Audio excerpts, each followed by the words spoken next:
ચાલો દાખલા નંબર 23 ચર્ચા કરીએ આપણે। 10 સેન્ટીમીટર ત્રિજ્યાના નળાકાર વિસ્તારમાં 1.5 ટેસ્લા જેટલું નિયમિત ચુંબકીય ક્ષેત્ર છે, જેની દિશા તેની અક્ષને સમાંતર પૂર્વથી પશ્ચિમ તરફ છે। 7 એમ્પિયર વિદ્યુત પ્રવાહ ધારિત એક તાર આ વિસ્તારમાંથી ઉત્તરથી દક્ષિણ તરફ પસાર થાય છે। પહેલું, તાર આ અક્ષને છેદે। બીજું, તારને ઉત્તર દક્ષિણની જગ્યાએ ઉત્તર પૂર્વ અને દક્ષિણ પશ્ચિમ દિશામાં ફેરવવામાં આવે। ત્રીજું, ઉત્તર દક્ષિણ દિશામાં રહેલા તારને અક્ષથી 6 સેન્ટીમીટર જેટલો નીચે લેવામાં આવે તો આ પરિસ્થિતિમાં તાર પર લાગતા બળ એનું મૂલ્ય અને દિશા શું હશે? તો પહેલી પરિસ્થિતિ આપણને એમની અંદર આપી દીધી છે। એમાં ત્રિજ્યા જે આપી છે આપણને, એ ત્રિજ્યા આપી દીધી છે આપણને 10 સેન્ટીમીટર, આર બરાબર 10 સેન્ટીમીટર। ચુંબકીય ક્ષેત્ર આપ્યું છે આપણને 1.5 ટેસ્લા। પ્રવાહ આપી દીધો છે જે આપણને આપ્યો છે 7 એમ્પિયર, અને પ્રવાહ જે ચુંબકીય ક્ષેત્ર જે છે એની દિશા આપણને આપી છે પૂર્વથી પશ્ચિમ, જે અક્ષને સમાંતર છે, અને પ્રવાહધારિત તાર જે છે એ આ વિસ્તારમાંથી ઉત્તરથી દક્ષિણ તરફ પસાર થાય છે। ચાલો હવે રચનાને સમજો। તમને જે રચના આપી છે એ આ ટાઈપની એક નળાકારની રચના છે, બરાબર, જેની ત્રિજ્યા કેટલી છે? 10 સેન્ટીમીટર। સમજો આ રીતનો એક નળાકાર બનશે।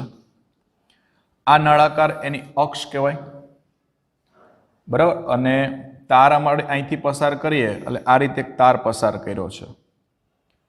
તો ચુંબકીય ક્ષેત્ર જે છે એ ચુંબકીય ક્ષેત્રની દિશા એ પૂર્વથી કઈ તરફ છે? પશ્ચિમ તરફ। પૂર્વથી પશ્ચિમ તરફ લે, પૂર્વ એટલે ઈસ્ટ,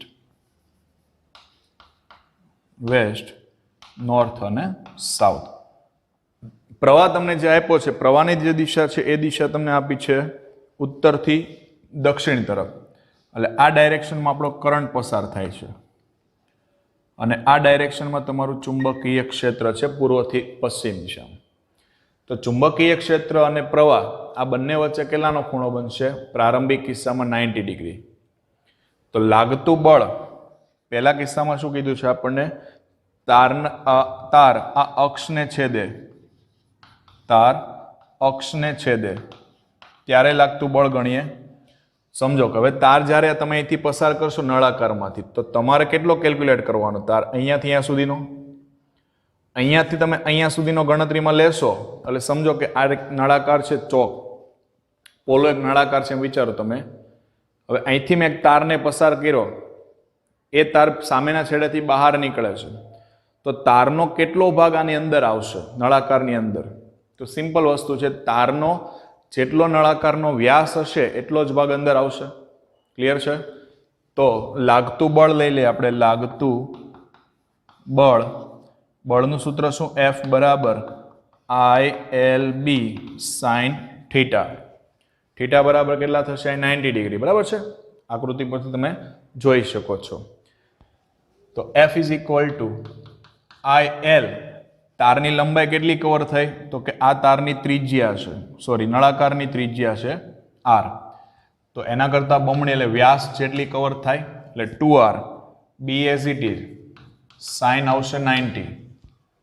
ચલો પ્રવાહ કેટલો આપ્યો છે આપણને? 7, ત્રિજ્યા આપી છે આપણને 10 સેન્ટીમીટર એટલે 0.1 મીટર થાય।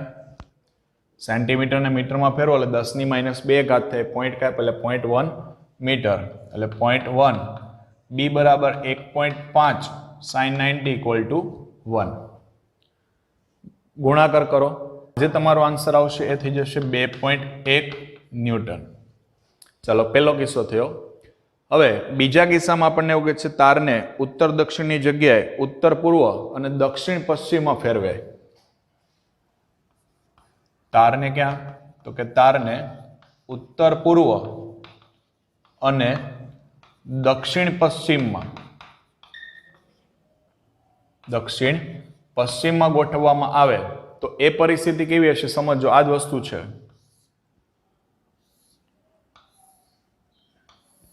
આ નળાકારની રચના ફરી પાછી દોરીએ છીએ આપણે. આ તાર નળાકાર એની અક્ષ. પહેલા કન્ડિશનમાં તાર આપણો આ રીતે હતો, બરાબર, ઉત્તર, દક્ષિણ, પૂર્વ અને પશ્ચિમ. હવે તારને તમને એવું કહે છે ઉત્તર પૂર્વ, એટલે અહીંથી ઉત્તરથી કઈ તરફ લઈ જાઓ? પૂર્વ તરફ. અને દક્ષિણ પશ્ચિમ, દક્ષિણથી કઈ તરફ? પશ્ચિમ તરફ. એટલે તમારો જે તાર છે ને એ આ રીતે ગોઠવાશે, અહીંથી આ રીતે, બરાબર. આ ત્રાસી લાઈન જે ગોઠવી છે ને એ ત્રાસી લાઈન, એના ઉપર આપણો તાર ગોઠવાશે. એટલે આ જે રચના છે ને, પહેલા જે રચના હતી એને હું તૂટક બનાવી દઉં છું. હવેની પરિસ્થિતિ આ ત્રાસી રચના થઈ ગઈ. ત્રાસી રચના થઈ એટલે વચ્ચેથી પસાર થઈ. પહેલા 90 ડિગ્રીનો એંગલ હતો, હવે આ એંગલ કેટલો થશે દોસ્તો? 45 નો થશે. આ આપણી ત્રિજ્યા હતી, કેટલી છે? આર, બરાબર. આ ત્રિજ્યા છે આર. આ ટોટલ થઈ ગઈ તમારા તારની લંબાઈ. તારની શું થઈ ગયા? લંબાઈ થઈ ગઈ. અને નળાકાર જે છે એ નળાકાર, એના માટે આપણે કેટલો તાર અંદર કવર થાય છે ને એ મારે જાણવું પડશે. બે રીતે ગણી શકાય. જો તમે ઉપરનો ખાલી આ ત્રિકોણ બને છે ને આટલો, બરાબર, ઉપરનો જે ત્રિકોણ તૈયાર થાય છે એટલાને ધ્યાનમાં લો તો આટલી લંબાઈ મળશે. એ જે લંબાઈ મળે એના બમણા કરી દો એટલે આખી મળી જાય.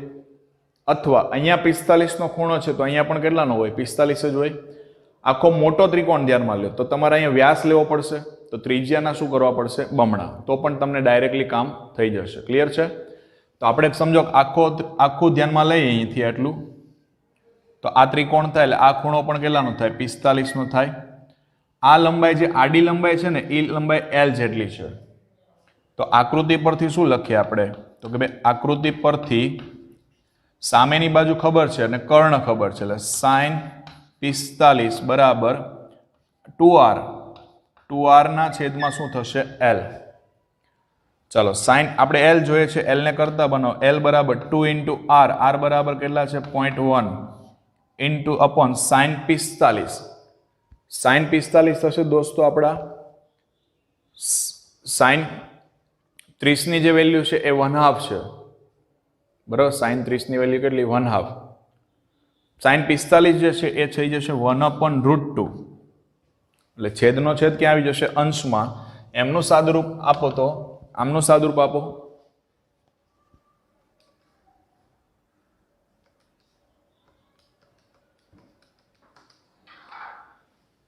તો એ થઈ જશે આપણું 0.28 મીટર. બરાબર છે? મૂકી દો પાછું સૂત્રમાં. ચાલો, F ઇઝ ઇક્વલ ટુ લાગતું બળ F is equal two ILB sin theta. I બરાબર કેટલા છે? 7. L આવી ગયા 0.28. ચુંબકીય ક્ષેત્ર છે 1.5 અને sin 45. ચલો, sin 45 એટલે 1/√2 થશે, એટલે 7 ગુણ્યા 0.28 ગુણ્યા 1.5 into 1/√2. સાદુરૂપ આપો. 2.085 આવે છે. 2.085 આટલા ન્યૂટન. બરાબર છે? ચાલો, હવે ત્રીજી પરિસ્થિતિ આપણને કીધી છે ઉત્તર દક્ષિણ દિશામાં રહેલા તારને અક્ષથી 6 સેન્ટીમીટર જેટલો નીચે ખસેડવામાં આવે. તો હવે ત્રીજી પરિસ્થિતિને આપણે આડછેદની દ્રષ્ટિએ જોવું પડશે. આડછેદની દ્રષ્ટિએ જુઓ એટલે આ ટાઈપની પરિસ્થિતિ થઈ. સમજો, આ આપણો તાર છે જે આ રીતના અંદર જાય છે. આ એનું બિંદુ દોર્યું છે આપણે, એ એની અક્ષ છે. એટલે તાર એમાંથી પસાર થતી અક્ષ આ રીતની છે. એનાથી કેટલા સેન્ટીમીટર? 6 સેન્ટીમીટર. એટલે 6 સેન્ટીમીટર. પહેલા સમજો તમારો તાર આ રીતનો પડેલો હતો, આ રીતે. હવે એને તમે કેટલો નીચે ખસેડો? 6 સેન્ટીમીટર. આ 6 સેન્ટીમીટર નીચે ખસેડો છો એટલે તમારો તાર અહીંયા ગોઠવાઈ જાય છે આ રીતે. બરાબર છે? ચલો, તાર આપણો આ રીતે ગોઠવાઈ ગયો 6 સેન્ટીમીટર. આ બિંદુને જોઈન્ટ કરી દઉં તો આ ત્રિજ્યા થઈ જાય R. આ બિંદુને જોઈન્ટ કરું તો આ પણ શું કહેવાય? ત્રિજ્યા જ કહેવાય R.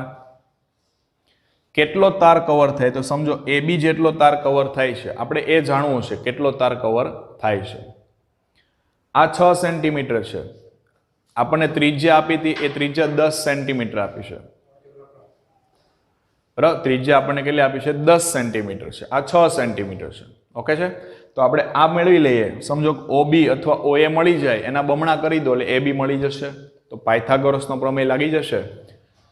એટલે અહીંયા સમજો બિંદુ P કહી દઉં તો આકૃતિ પરથી ફરી પાછું તમે સમજો આને ખાસ આ પરિસ્થિતિને આડી આ રીતે જોઈએ છે આપણે. હવે તમે સમજો કે અહીંયા એનું સેન્ટર પોઈન્ટ છે, ત્યાંથી તમે તારને કેટલો ખસેડો નીચે 6 સેન્ટીમીટર. આ રચના આમ ઊભી નથી પડી, આડા સમતલમાં છે, આડા સમતલમાં છે. સમજો કે આ રીતની એક રચના બનાવું, આ ટાઈપની પરિસ્થિતિ કરીએ તો આ નળાકાર, બરાબર, એ નળાકાર એના કેન્દ્રમાંથી એની અક્ષ પસાર થતી હતી. હવે તાર જે છે એ આ રીતનો હતો, એને આપણે ક્યાં ખસેડો નીચે 6 સેન્ટીમીટર. ક્લિયર છે? ચાલો, આ બાજુ આપણને 6 સેન્ટીમીટર આપેલી છે, કર્ણ આપણને ખબર છે, OB અથવા OA મળી જશે. તો આકૃતિ પરથી પાયથાગોરસ લગાડે એટલે PB નો સ્ક્વેર બરાબર PO square plus OB square લખાય. OB આપણને ખબર નથી એટલે એને કરતા બનાવે તો OB નો square is equal to PB square minus PO square. PB બરાબર અત્યારે સેન્ટીમીટરમાં લઈએ છે 10 સેન્ટીમીટર છે માઇનસ 6 સેન્ટીમીટર. 10 નો વર્ગ 100, 6 નો વર્ગ 36, 100 માંથી 36 જશે એટલે આવશે 64. બરાબર, 64 એટલે કેટલા થઈ ગયા? 8 થઈ ગયા. એટલે OB બરાબર કેટલા આવશે? 8. OB બરાબર 8 સેન્ટીમીટર. તો AB બરાબર કેટલા થાય? 16 સેન્ટીમીટર થાય. 16 સેન્ટીમીટર. એને દોસ્તો ફેરવી આપણે મીટરમાં લે 0.16 મીટર થયું. બરાબર, ચલો 0.16 મીટર જેટલો તાર કવર થાય છે. હવે ક્ષેત્રની દિશા એ તો લંબ જ રહેવાની છે. ચુંબકીય ક્ષેત્ર આ રીતના છે, તાર આ રીતના નીચે આમ પડેલો છે. આ બંને એકબીજાને કેવા થાય? લંબ. તો ખૂણો તો 90 ડિગ્રી આવશે એટલે F is equal two ILB sin theta. ચલો, પ્રવાહ આપણી પાસે આપેલો છે 7, લંબાઈ આવી 0.16, ચુંબકીય ક્ષેત્ર 1.5 અને sin 90. sin 90 equal to 1. આપો સાદુરૂપનો આન્સર આવે છે આપણો 1.68. 1.68 ન્યૂટન. ખ્યાલ આવશે? ચલો, 3 પરિસ્થિતિને આપણે સમજ્યા છે. 3 પરિસ્થિતિમાં પહેલા અક્ષને લંબ હતી ત્યારની વાત છે, પછી એને રોટેટ કર્યું એટલે કે ભાઈ ઉત્તર પૂર્વ અને દક્ષિણ પશ્ચિમ દિશામાં એને તારને ઘુમાવ્યો છે, અને ત્યાર પછીની પરિસ્થિતિમાં તારને ક્યાં લઈ ગયા? 6 સેન્ટીમીટર નીચે લઈ જાય છે. ત્યારની પરિસ્થિતિ આપણે વિચારી છે. ત્રણે 3 પરિસ્થિતિ આપણે ખાસ સમજવાની થાય છે. પછી દાખલા નંબર 24 છે. એમની અંદર આપ્યું છે 3000 ગોસ જેટલું નિયમિત ચુંબકીય ક્ષેત્ર ધન Z દિશામાં ઉત્પન્ન કરેલું છે. 10 સેન્ટીમીટર અને 5 સેન્ટીમીટર બાજુઓવાળા એક લંબચોરસ ગૂંચળામાંથી 12 એમ્પિયર વિદ્યુત પ્રવાહ પસાર થાય છે.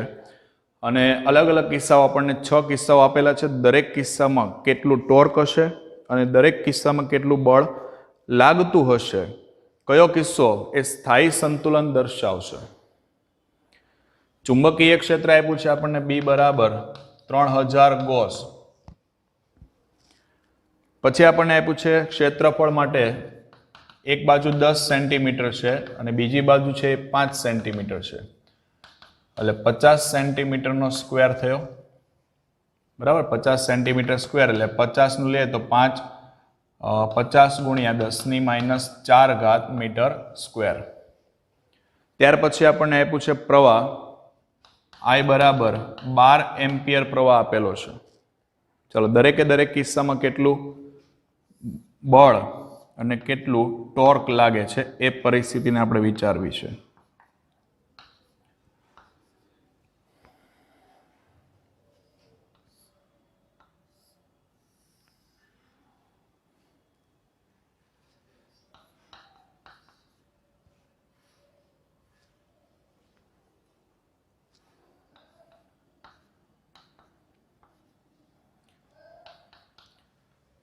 ચાલો, આ ટાઈપની અલગ અલગ આપણને આકૃતિઓ દર્શાવી છે. દરેકને આપણે સ્ટેપ બાય સ્ટેપ સમજીએ.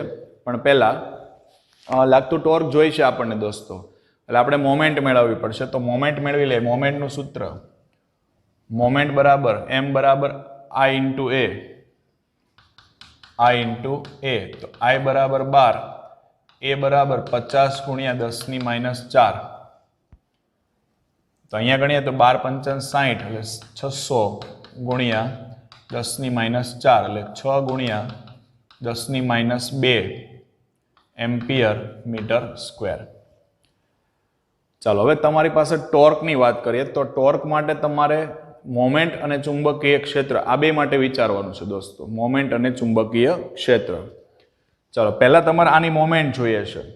તો જો જેની મોમેન્ટ જોઈતી એના માટે તમારે જમણા હાથનો અંગૂઠાના નિયમનો ઉપયોગ કરવાનો છે. આંગળીને તમારે પ્રવાહની દિશામાં રાખવાની. આંગળીને પ્રવાહની દિશામાં રાખતા જે દિશામાં તમારો અંગૂઠો જશે એ તમને મોમેન્ટની દિશા આપી દેશે. તો તમે આકૃતિમાં જોઈ શકો છો, અહીંયા તો તમારો કરંટ આ રીતના પસાર થાય છે. આ રીતના આંગળીને વળાંક આપો, અંગૂઠો ક્યાં આવે છે? બહાર. બહાર કોણ છે? એક્સ અક્ષ છે. તો મોમેન્ટની દિશા કઈ થઈ? એક્સ અક્ષની દિશા થઈ. ચુંબકીય ક્ષેત્ર કઈ દિશામાં છે? ઝેડ અક્ષની દિશામાં છે. તો એના પરથી ટોર્ક નક્કી કરીએ. એટલે પહેલી રચના જે છે એના માટે ટોર્ક બરાબર MB, અથવા તો ડાયરેક્ટ પેલું બતાવીએ M ક્રોસ સદિશ સ્વરૂપે દિશા જોઈએ છે એટલે M ક્રોસ B. ચાલો મોમેન્ટ જે છે એ કઈ દિશામાં કીધું આપણે? મોમેન્ટ એક્સ અક્ષની દિશામાં. કેટલી મોમેન્ટ છે? તો કે 6 × 10⁻² I ક્રોસ ચુંબકીય ક્ષેત્ર આપણને ઝેડ અક્ષની દિશામાં આપ્યું છે 3000. કયો કેરેટ આવશે? K caret. ચાલો આ થયા 6 × 18 એટલે 18000 × 10⁻² I ક્રોસ K એટલે -J થાય. આમાંથી કાઢી નાખશો એટલે આ થઈ ગયા 180, પણ કેવા? માઇનસ. એટલે આ કઈ દિશામાં ટોર્ક લાગશે? ઋણ વાય અક્ષની દિશામાં ટોર્ક લાગે, પણ કઈ દિશામાં? ઋણ વાય અક્ષની દિશામાં ટોર્ક લાગશે. ચાલો ટોર્ક લાગે છે એનો મતલબ શું થયો દોસ્તો? કે એના ઉપર બળ લાગતું હશે, પણ ટોર્ક લાગતું હશે બરાબર, એનો મતલબ એક જ થાય કે એના ઉપર સમાન મૂલ્યના પરસ્પર વિરુદ્ધ દિશામાં બળ લાગે એટલે અસર શું કરે? નાબૂદ કરે. અને જો એક રેખસ્થ ન હોય તો એના ઉપર શું લાગતું હોય? ટોર્ક લાગતું હોય. બરાબર છે. ચાલો બીજી પરિસ્થિતિને ધ્યાનમાં લઈએ. બીજી પરિસ્થિતિ આ જ રીતની છે. વસ્તુ એ છે ખાલી આ જે ભાગ છે ને એને આડો કરી દીધો છે, એટલે તમારી ગોઠવણી થઈ ગઈ આ રીતની. ખાલી તમારી પાસે જે સમતલ છે એ સમતલને આડું બતાવી દીધું છે આ રીતે. હવે ચુંબકીય ક્ષેત્ર તમારું ઝેડ અક્ષ જ છે. પ્રવાહ તમને જે બતાવ્યો છે એ વિષમગળી દિશા પ્રમાણે આ કન્ટિન્યુઅસલી છે. તો આનો જે આન્સર છે એ સેમ આન્સર આ જ થવાનો છે, કારણ કે પરિસ્થિતિમાં કોઈ ફેરફાર નહીં થાય. તમે જોઈ શકો છો, જો પરિસ્થિતિમાં કોઈ ફેરફાર છે નહીં. ખાલી સમતલ પહેલા કિસ્સામાં આમ સીધું પડેલું હતું આ રીતે, પહેલા કિસ્સામાં આ રીતે સીધું છે, બીજા કિસ્સામાં આડું થઈ ગયું. એનાથી કોઈ ફરક પડતો નથી. ચાલો ત્રીજો કિસ્સો લઈએ. ત્રીજા કિસ્સામાં આપણને જે સમતલ આપ્યું છે એ થોડું ગોઠવીને અલગથી આપ્યું છે. એની ગોઠવણી આ રીતની છે. એટલે વાય એક્સ ઝેડ સમતલમાં ગોઠવાઈ ગયો. આ એક્સ, આ ઝેડ, આ વાય. ક્ષેત્ર આપણું એઝ ઇટ ઇઝ ઉપરની દિશામાં. પ્રવાહનું ડાયરેક્શન આપણે ચોપડીમાં જોઈએ તો પ્રવાહનું ડાયરેક્શન આ રીતે આપેલું છે. ચલો પ્રવાહનું જે ડાયરેક્શન છે એ પરિસ્થિતિ તમારે એ પ્રમાણે તમારે વિચારવાનું છે. પ્રવાહના ડાયરેક્શન પ્રમાણે આપણે વિચારીએ તો આપણે મોમેન્ટની દિશા કઈ તરફ જશે એ જોઈએ. ચાલો આ એક્સ ઝેડ સમતલ છે એટલે આ ટાઈપનું સમતલ થયું, એક્સ અને ઝેડ. બરાબર. અહીંયા સમતલ છે, સમતલની અંદર કરંટ આ રીતના પસાર થાય છે વિષમ ઘડી દિશામાં. સોરી, આમ રાખીએ તો ઘડિયાળના કાંટાની દિશામાં. આ ડાયરેક્શનમાં કરંટ પસાર થાય છે આ રીતે. તો મોમેન્ટ આ તરફ જશે, આ તરફ એટલે ઋણ વાય અક્ષ કહેવાય. બરાબર. ઋણ વાય અક્ષની દિશામાં મોમેન્ટ જાય તો લાગતું ટોર્ક કેટલું? તો કે ટાઉ બરાબર M ક્રોસ B. M બરાબર કેટલા હતા? 6 × 10⁻², પણ દિશા કઈ? ઋણ વાય. ઋણ વાય એટલે -J કેરેટ ક્રોસ 3000. સોરી, અહીંયા આપણને ગોસમાં આપેલું છે આ, તો ગોસને આપણે ફેરવીએ એટલે 3000 × 10⁻⁴ આટલા ટેસ્લા લેવું પડશે દોસ્તો. એટલે અહીંયા ચેન્જ કરીએ તો 10⁻⁴ K કેરેટ. 6 × 18 18000 10⁻⁶ થશે અહીંયા. આ -6 માંથી કેન્સલ કરીએ તો -3 બચશે અહીંયા. એટલે 18 × 10⁻³ J કેરેટ. સેમ રીતે અહીંયા 3000 × 10⁻⁴ K કેરેટ. ચાલો જે ક્રોસ કે છે એટલે આઈ થઈ જશે, એટલે આન્સર તો આનો આ જ આવશે તમારો, બરાબર. આન્સર તો આ જ આવશે 18 ગુણ્યા પણ કેવો આવશે માઇનસ આવશે, એટલે 18 ગુણ્યા 10⁻³ કયો કેરેટ આવશે આઈ કેરેટ. અહીંયા કયો કેરેટ હતો જે કેરેટ. આપણી પાસે લાગતું ટોર્ક કઈ દિશામાં છે આઈ કેરેટની દિશામાં, એટલે ઋણ એક્સ અક્ષની દિશામાં લાગશે. કઈ દિશામાં ઋણ એક્સ અક્ષ, બરાબર છે. ચાલો ત્યાર પછી ચોથી રચના જે આપી છે, ચોથી રચના થોડીક વિચારવા જેવી છે દોસ્તો. આ ટાઈપની પરિસ્થિતિ છે અને સમતલ તમને આપ્યું છે આ રીતના થોડુંક ક્રોસ, બરાબર. અહીંયા ખૂણો બનાવે છે આ 30 ડિગ્રીનો. કરંટનું ડાયરેક્શન આપણને આપ્યું છે આ રીતે, ચુંબકીય ક્ષેત્ર બી અને આ આઈ. ચાલો હવે તમારે ખાસ વિચારવાનું થશે, અહીંયા 30 ડિગ્રીનો ખૂણો આપ્યો છે આપણને, બરાબર. ખૂણો કેટલાનો છે 30 ડિગ્રીનો ખૂણો છે, અને એ પરિસ્થિતિ પ્રમાણે જો આપણે વિચારીએ તો મેઇન આપણે એક 30 ડિગ્રી આપી છે અને પછી સમજીએ, પણ પહેલાં તમે આ સમજો મોમેન્ટની દિશા મારે કઈ રીતના લેવાની થશે ને એ મારે વિચારવાનું છે, અને કેટલાનો ખૂણો બનાવશે એ. બાકી તમારો જવાબ તો આ જ આવવાનો છે, એમાં કોઈ ફેરફાર નથી. દિશા આપણે ખાસ જોવાની થશે, કેટલાના ખૂણે બનાવશે એ. ચલો હવે આ જે રચના છે ને એ રચનાને થોડુંક આ રીતના કરીને બતાવી દઉં. આ એક્સ જે છે ને એને આ રીતે બતાવું છું, સમજો. આ વાય અક્ષ, આ થઈ મારી એક્સ અક્ષ. આ તો બોર્ડના સમતલમાં આપણે બાર ના બતાવી શકીએ એટલે આપણે આ ક્રોસ બતાવીએ છીએ, બરાબર. આ એક્સ અક્ષ, વાય અક્ષ અને ઝેડ અક્ષ. આ જે ક્રોસ જાય છે ને એ હકીકતમાં આ રીતે છે. હવે આ પૃષ્ઠ તમારું જે છે એ પૃષ્ઠ અહીંયા આ રીતે આમ ગોઠવાયેલું છે, કેટલાના ખૂણે 30ના ખૂણે, બરાબર છે. હવે એના મોમેન્ટની તમે દિશા લેશો તો તમે આ પ્રમાણે અંગૂઠાને ગોઠવશો એટલે તમારું જે પૃષ્ઠ છે એ પૃષ્ઠને દોસ્તો કયા સ્વરૂપે જાય લંબ રૂપે જાય. સમજો કે હું તમને એમ કહું આ ડસ્ટર છે મારી પાસે, એ મારું પૃષ્ઠ છે, આ ડાયરેક્શનમાં કરંટ પસાર થાય છે તો હંમેશા લંબ રૂપે જાય. કરંટ અને મોમેન્ટ એકબીજાને કેવી લંબ રૂપે. એટલે આને ધ્યાનમાં લઈને જો કામ કરીશ તો આ અંગૂઠો પ્રમાણે મારે વિચારવું પડશે, એટલે મારે કેટલા ડિગ્રીએ મૂકવું પડે 90 ડિગ્રીએ. તો આજે મારું સમતલ છે, આ સમતલ એની સાથે 90 ડિગ્રીનો એંગલ બનાવે. કેટલાનો એંગલ બનાવે 90 ડિગ્રીનો એંગલ બનાવે. એ રીતના મારા મોમેન્ટની દિશા મારે બતાવવી પડશે. એટલે સમજો આ પરિસ્થિતિ છે તો આની સાથે આ રીતે 90 ડિગ્રીનો એંગલ બનાવે એ રીતના મારા મોમેન્ટની દિશા છે. મોમેન્ટ એટલે અહીંયા કેટલો થયો આ 90 ડિગ્રી થયો. આ 90 ડિગ્રી હોય દોસ્તો એટલે અહીંયા 30 છે તો આ કેટલો હોય 60 નો થાય.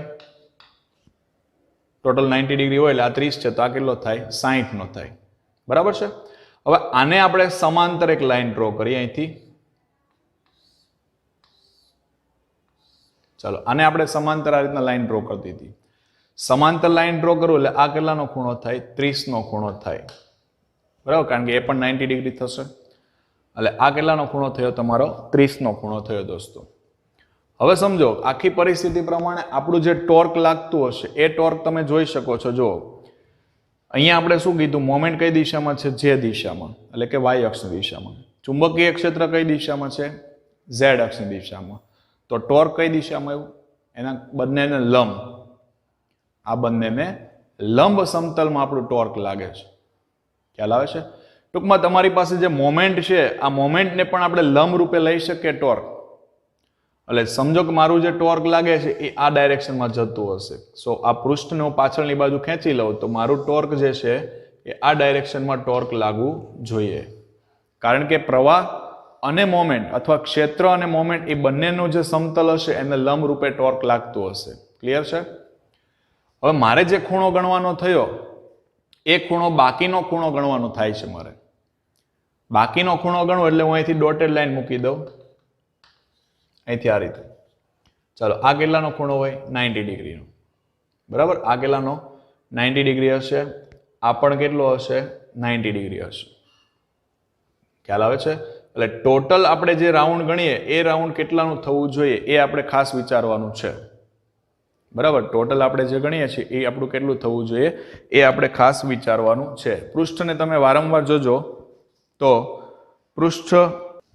પૃષ્ઠને વારંવાર આપણે ધ્યાનમાં લઈએ છીએ તો અહીંયા સમજી શકો તમે. જો આ ડોટેડ લાઈન મૂકી આપણું આ ટોર્ક છે, એ ટોર્ક એ કેટલાના ખૂણે લાગતું હશે એ હું પરિસ્થિતિને સમજીને વિચારું છું. આ પૃષ્ઠ એને સમાંતર લાઈન ડ્રો કરી, એટલે આ 90 ડિગ્રી થયો, આ 30 થયો, તો એના સિવાયનો આ જે બાકીનો જે એંગલ હશે એ મારા માટે ગણતરીમાં આવશે. એક્સ અક્ષ એનાથી ટોર્ક કઈ દિશામાં લાગે છે, તો અહીંયાથી તમે આ ગણતરી કરો તો 90 ને 30 કેટલા થયા? 120 થયા. બાકીનો કેટલું હશે? આખું રાઉન્ડ છે, આખું રાઉન્ડ એ કેટલાનું? 360નું.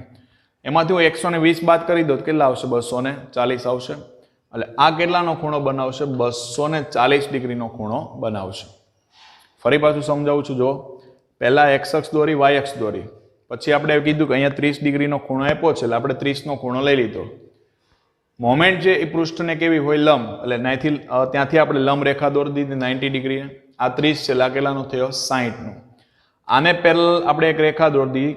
આજે છે એ રેખા એને પેરેલલ જવી જોઈએ. બરાબર, આ રીતની રેખા પેરેલલ લઈએ, એ પેરેલલ થશે તો આ 60 છે એટલે આ 30 થાય, ટોટલ 90. ટોર્ક જે લાગતો હશે એ મોમેન્ટ અને ચુંબકીય ક્ષેત્ર એને લંબ રૂપે હશે. બરાબર, એને કયા સ્વરૂપે હશે? લંબ રૂપે હશે. એટલે આ પરિસ્થિતિ પ્રમાણે આને આપણે કહી દીધું લંબ સ્વરૂપે. ટોર્ક આ દિશામાં જાય છે. હવે આ લંબ રૂપે લીધું છે એટલે 90 ડિગ્રી થશે. બરાબર, આ 30 છે એટલે એક્સ અક્ષથી આ ટોર્કનો કેટલાનો ખૂણો થયો? 240નો ખૂણો થયો. એટલે તમારો જે આન્સર છે એ તો આ જ છે. બરાબર, આન્સર આપણો આ જ છે, પણ કેટલાના ખૂણે લાગશે? 240 ડિગ્રીના ખૂણે લાગશે. કેટલાના ખૂણે?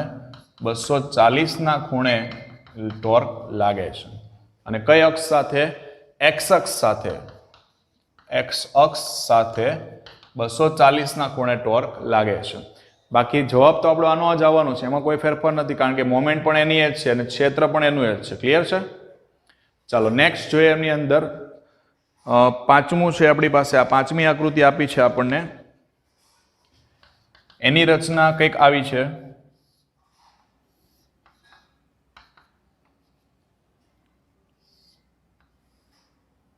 એક્સ, વાય અને ઝેડ ચુંબકીય ક્ષેત્ર ઉપરની તરફ છે. પૃષ્ઠ તમને આપ્યું છે આ રીતે, અને એમની અંદરથી જે કરંટ પસાર થાય છે એ આ ડાયરેક્શનમાં છે. ચાલો હવે આ પરિસ્થિતિ પ્રમાણે આપણે વિચારીએ તો અહીંયા આ જે છે એ કન્ડિશન પ્રમાણે આપણે મૂકીએ તો અંગૂઠો ક્યાં જાય છે? ઉપર. એટલે મોમેન્ટની દિશા પણ ઉપર થઈ. કઈ કોની દિશામાં? ક્ષેત્રની દિશામાં. બંનેની દિશા કેવી થઈ? એમ અને બી બંનેની દિશા કેવી થઈ? સમાન. બંને દિશા સમાન થઈ એટલે તમારી પાસે પરિસ્થિતિ આ થઈ એમ ક્રોસ બી. મોમેન્ટ કઈ દિશામાં? કે કેરેટ. ક્ષેત્ર કઈ દિશામાં? કે કેરેટ. કે ક્રોસ કે કેટલા? 0. કે ક્રોસ કે કેટલા? 0. ખ્યાલ આવે છે? હવે આ જ પરિસ્થિતિને આપણે વિચારીએ. અહીંયા ટોર્ક 0 થઈ ગયું તો એના માટે કઈક સ્થિતિ ઉર્જા હશે. ટોર્ક નથી, મતલબ કૂચડું કેવું હશે? સ્થિર હશે. તો એની સ્થિતિ ઉર્જાનું સૂત્ર લો. તો સ્થિતિ ઉર્જાનું સૂત્ર શું થાય તમારું? સ્થિતિ ઉર્જાનું સૂત્ર થશે -m × b થશે. -m × b થશે. એટલે પરિસ્થિતિ પ્રમાણે ટોર્ક ટાઉ = -mb લખાય. m પણ કે દિશામાં છે અને b પણ કઈ દિશામાં છે? કે દિશામાં છે. બરાબર, બંનેની દિશા સેમ જ છે. એટલે કન્ડિશન પ્રમાણે -m. m કેટલા છે તમારી પાસે? 6 × 10⁻². બરાબર, 6 × 10⁻². ઘાત કયો કેરેટ? કે કેરેટ. ગુણ્યા 3 × 10⁻1 લખું છું. આ પણ કયો કેરેટ? કે કેરેટ. ક્લિયર છે? બંને કે વચ્ચે આવશે ડોટ. કે × કે. કે × કે 1 થઈ જશે. એટલે 180 × 10⁻3 ઘાત. સોરી, 18 × 10⁻3 માઇનસમાં આવશે અને આન્સર થઈ જશે આપણો 1.8 × 10⁻2 ન્યૂટન × મીટર. હવે આ જ ટોર્ક જે છે એ જ પરિસ્થિતિ એ કોના માટે હતી? સ્થિતિ ઉર્જા માટે છે. અહીંયા સ્થિતિ ઉર્જા દોસ્તો ઋણ છે. ઋણ સ્થિતિ ઉર્જા હોય મતલબ કઈ અવસ્થા હોય? સ્થાયી અવસ્થા હોય. કઈ અવસ્થા હોય? સ્થાયી અવસ્થા હોય. અને ધન સ્થિતિ ઉર્જા મળે તો કઈ અવસ્થા હોય? અસ્થાયી. કારણ કે સ્થિતિ ઉર્જા છે એ હંમેશા કેવી હોય? ઋણ જ હોય, એ ક્યારે ધન હોય નહીં. ક્લિયર છે? ચલો, છેલ્લી પરિસ્થિતિ છે એ આના કરતા થોડી ઉલટી છે. તમને ડાયરેક્ટ ખ્યાલ આવી જશે. હવે આના કરતા ઉલટી મતલબ કરંટનું ડાયરેક્શન ચેન્જ કર્યું છે. કરંટ એનું ડાયરેક્શન જો આપણે ચેન્જ કરીએ, બરાબર, આ રીતે કરંટ એનું ડાયરેક્શન આપણે ચેન્જ કરીએ તો ફરક શું પડશે? આપણો જે આન્સર છે એ આન્સર બદલાશે, બાકી કોઈ ફરક પડશે નહીં. જોઈ લો, આના કરતા પરિસ્થિતિ કેવી છે? ઉલટી છે. તમારી પાસે મોમેન્ટ ક્યાં જશે? નીચે. બરાબર, ઋણ કે કેરેટ લેવો પડશે. કે ક્રોસ કે તો 0 જ થવાનો છે. ટોર્ક 0 થઈ ગયું, મતલબ કે એના ઉપર સ્થિતિ ઉર્જા છે. સ્થિતિ ઉર્જા લેશો, ઋણ કે કેરેટ છે એટલે માઇનસ માઇનસ શું થઈ જશે? અહીંયા પ્લસ થશે. પ્લસ સ્થિતિ ઉર્જા મળે મતલબ કઈ અવસ્થા? અસ્થાયી અવસ્થા. કઈ અવસ્થા? અસ્થાયી અવસ્થા હશે. ખ્યાલ આવશે મિત્રો? એટલે અલગ અલગ પરિસ્થિતિ આપણે ધ્યાનમાં લીધી છે. દરેકની અંદર લાગતું બળ તમારું કેટલું હશે? શૂન્ય હશે. કારણ કે બળ શૂન્ય હશે તો એના ઉપર ટોર્ક લાગશે. ઓકે, એટલે ખૂબ જ અગત્યનો દાખલો છે. આ દાખલા નંબર 24 છે. ફરી પાછી પહેલી એક પરિસ્થિતિ, આ પરિસ્થિતિને ખાસ વારંવાર રિપીટ કરીને સમજવાનો પ્રયત્ન કરજો. ઓકે, દાખલા નંબર 25. 20 આંટા અને 10 સેન્ટીમીટર ત્રિજ્યા ધરાવતું એક વર્તુળાકાર ગૂંચળું 20 આંટા અને 10 સેન્ટીમીટર ત્રિજ્યા ધરાવતું એક વર્તુળાકાર ગૂંચળું તેનું સમતલ 0.10 ટેસ્લાના નિયમિત ચુંબકીય ક્ષેત્રને લંબરૂપે ગોઠવેલું છે. તો ગૂંચળામાં 5 એમ્પિયર પ્રવાહ વહેતો હોય, 5 એમ્પિયર પ્રવાહ વહેતો હોય તો પહેલું, ગૂંચળા પરનું કુલ ટોર્ક કેટલું, એના ઉપરનું કુલ બળ કેટલું, અને ચુંબકીય ક્ષેત્રના કારણે ગૂંચળાના તારમાંના દરેક ઇલેક્ટ્રોન પર લાગતું સરેરાશ બળ કેટલું હશે. અને આડછેદનું ક્ષેત્રફળ આપણને આપેલું છે તાંબાના તાર માટે 10⁻5 અને મુક્ત ઇલેક્ટ્રોન એની ઘનતા પણ આપી દીધી છે. એ પછી વિચારીએ. પહેલા આપણે ટોર્ક મેળવવું છે. ટોર્કનું સૂત્ર શું થાય દોસ્તો? ટોર્ક જે છે, ટોર્ક એનું સૂત્ર થઈ જશે, આટા આપેલા છે એટલે NIAB. NIAB એ એટલે ક્ષેત્રફળ એટલે πr² લેવું પડશે. ચલો, પછી એ મળી જશે. બળ મેળવવાનું થશે આપણે, બળ. પહેલા ટોર્ક મેળવી લઈએ. Torque tau is equal two NIAB. કારણ કે આપણને ખબર છે sin 90 આવશે. ક્ષેત્રફળ અને ચુંબકીય ક્ષેત્ર એ બંને હંમેશા લગભગ એકબીજાને લંબ જ હોય. બીજી વસ્તુ એ સમજો, અહીંયા આટા આપેલા છે આપણને 20, પ્રવાહ આપ્યો છે આપણને કેટલો? 5, ક્ષેત્રફળ એટલે πr², r બરાબર 0.1 એનો સ્ક્વેર લેવાનો થશે, અને ક્ષેત્ર તમારું 0.10. આપો સાદુરૂપ છે તમારું 0.314 એટલે 314 ન્યૂટન ઇન્ટુ મીટર. ચાલો, બીજું હવે મેળવવા છે આપણે બળ કીધું છે. હવે આપણને ખબર છે ટોર્ક લાગે છે, એનો મતલબ શું થયો કે ગૂંચળા ઉપર લાગતા બળોના મૂલ્ય સમાન હશે, પણ દિશા કેવી હોય? પરસ્પર વિરુદ્ધ. એટલે અસર શું કરી દેશે? નાબૂદ. લખી શકાય નહીં, ગૂંચળા પર લાગતા બળો કેવા મૂલ્યના? સમાન મૂલ્યના, પરંતુ પરસ્પર વિરુદ્ધ દિશામાં હોવાથી અસર શું કરે? નાબૂદ. ચાલો, અસર થઈ ગઈ નાબૂદ. ક્લિયર છે? હવે આપણને હજુ એક બાબત કીધી છે એમની અંદર, દરેક ઇલેક્ટ્રોન એના ઉપર લાગતું સરેરાશ બળ કેટલું હશે? દરેક ઇલેક્ટ્રોન એના ઉપર લાગતું સરેરાશ બળ કેટલું હશે? તો ઇલેક્ટ્રોન પર લાગતું બળ, ઇલેક્ટ્રોન પર લાગતું બળ F બરાબર વિદ્યુતભાર થયો એટલે EVB લખાય. Q V × B વાળું સૂત્ર લીધું છે આપણે. અહીંયા વી ખબર નથી આપણને, એટલે વી લાવવા માટે આપણી પાસે પ્રવાહનું સૂત્ર છે I બરાબર NE V ઇન્ટુ A અથવા પ્રવાહ ઘનતા. બરાબર, આમાંથી વી ને કરતા બને ઉપર એડ કરી દઉં તો F બરાબર E V બરાબર શું થશે I ના છેદમાં NE ઇન્ટુ A ઇન્ટુ શું થઈ જશે અહીંયા B. ચાલો E તો કેન્સલ થઈ ગયો, I B ના છેદમાં N ઇન્ટુ A. I કેટલા આપ્યા છે આપણને 5, ક્ષેત્ર આપ્યું છે 0.10, સંખ્યા ઘનતા આપણને આપી છે દોસ્તો, સોરી આપણને સંખ્યા ઘનતા પણ આપી છે ને આડછેદનું ક્ષેત્રફળ પણ આપ્યું છે. સંખ્યા ઘનતા છે 6 ગુણ્યા 10 ની 29 અને આડછેદનું જે ક્ષેત્રફળ આપ્યું છે એ 10 ની -5 ઘાત છે. આપો સાચો દોસ્તો, અહીંયા જે સંખ્યા ઘનતા આપણને રકમમાં આપી છે એમની અંદર થોડી ભૂલ છે.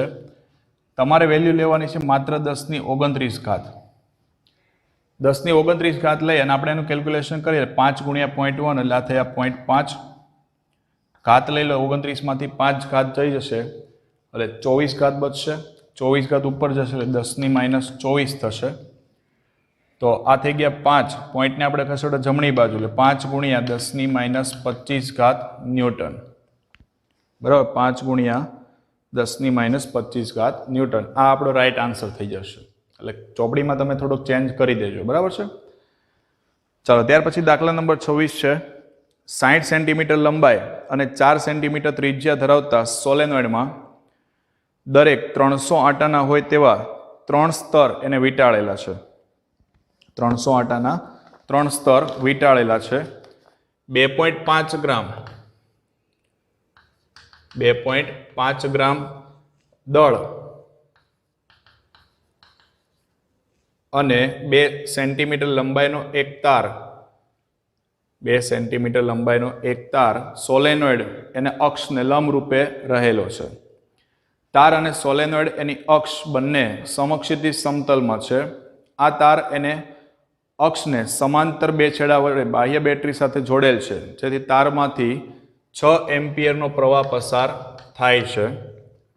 સોલેનોઇડના આટામાંથી કેટલા મૂલ્યનો પ્રવાહ એનું વહન થવું જોઈએ કે જેથી કરીને એ તારના વજન એને સમતોલે. આપેલી વસ્તુ છે આટાની સંખ્યા જે છે એ આપણને 3 સ્તર આપેલા છે અને 300 આટા આપેલા છે. બરાબર, દળ આપેલું છે 2.5 ગ્રામ છે અને ટોટલ આપણને એવું કીધું છે 2 સેન્ટીમીટર લંબાઈનો એક તાર સોલેનોઇડમાં અક્ષને લંબરૂપે આપણે ગોઠવેલો છે. એટલે એની લંબાઈને કેપિટલ 2L લઈ લઈએ છીએ. ચાલો આટલી પરિસ્થિતિ આપણને આપી છે. હવે પહેલી વસ્તુ અહીંયા છે આ લંબાઈ છે સેન્ટીમીટરમાં, એને મીટરમાં ફેરવીએ. ત્રિજ્યા પણ મીટરમાં ફેરવીએ. અહીંયા 300ના 3 સ્તર છે એટલે આટા થઈ ગયા તમારા 900. આ થઈ જશે 0.02 મીટર. 2.5 ગ્રામ છે અને કિલોગ્રામમાં ફેરવો એટલે 10 ની -3 kg થઈ જશે. ચાલો ચુંબકીય ક્ષેત્ર સોલેનોઇડમાં B બરાબર μ0 NI. μ0 NI એટલે N/L થાય. હવે અહીંયા આપણને I ખબર નથી, આ પરિસ્થિતિને એઝ ઇટ ઇઝ રહેવા દો. લાગતું બળ F બરાબર ILB. આ પરિસ્થિતિ પ્રમાણે લઈએ તો I ડેશ લેવું પડશે L ડેશ, એટલે અથવા L કેપિટલ L લીધો છે. I dash LB. અહીંયા I ડેશ આપણને ખબર નથી, આપણે એ મેળવવાનું છે. L આપણને આપેલા છે 0.02. B ની વેલ્યુ ઉપરથી મૂકી દઉં એટલે સૂત્ર આપણું નવું મળશે આ રીતે μ0 NI/L. અને બળને સમતોલે છે એવું કીધું છે એટલે લખી દીધું mg. આમાંથી હું I ડેશ ને કરતા બનાવું. I ડેશ બરાબર mg small l upon capital L μ0 NI. Clear છે? ચાલો મૂકી દો અહીંયા કિંમત. તો m બરાબર છે આપણી પાસે 2.5 ગુણ્યા 10 ની -3, g બરાબર 9.8.6 છેદમાં L બરાબર 0.02 મ્યુ 0 4 પાઈ ઇન્ટુ 10⁻⁻7 આટા 900 અને પ્રવાહ આપણને અત્યારે એક આપી દીધો છે 6. સાદુરૂપ આપો. આ થશે 0.0108 ઘાત લઈ લે -7 ઘાત ઉપર જશે એટલે +4 થશે. તો આન્સર થઈ ગયો તમારો 108 એમ્પિયર. જો આટલો પ્રવાહ એમાંથી પસાર થાય તો એ બળને શું કરે? વજન બળને સમતોલશે. ચલો 27મો દાખલો છે. ગેલ્વેનોમીટરના ગૂંચળાનો અવરોધ આપ્યો છે 12. તેમાંથી 3 મિલી એમ્પિયર પ્રવાહ માટે તે પૂર્ણ સ્કેલ આવર્તન દર્શાવે છે. અને આ મીટરને આપણે 0 થી 18 વોલ્ટની અવધિના વોલ્ટમીટરમાં કેવી રીતે રૂપાંતર કરશો? ગેલ્વેનોમીટર એનો અવરોધ કેટલો છે? 12. એટલે આરજી આપણને આપી દીધા છે 12 ઓહમ. એની ક્ષમતા આપી છે 3 મિલી એમ્પિયર અને વોલ્ટમાં રૂપાંતર કરવું છે આપણે 0 થી 12 વોલ્ટ. 0 થી 18 વોલ્ટ. એટલે 18 વોલ્ટની રેન્જ છે 18 વોલ્ટ. વોલ્ટ મીટરમાં ફેરવવું તમને ખ્યાલ છે કોની જરૂર પડે? શ્રેણી અવરોધની. શ્રેણી અવરોધનું સૂત્ર છે શ્રેણી અવરોધ RS બરાબર V/IG માઇનસ RG. V બરાબર છે 18/3 ગુણ્યા 10⁻³ માઇનસ 12.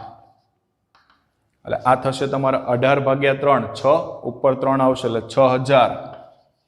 6000 માઇનસ 12 6000 માંથી 12 જાય એટલે 5988.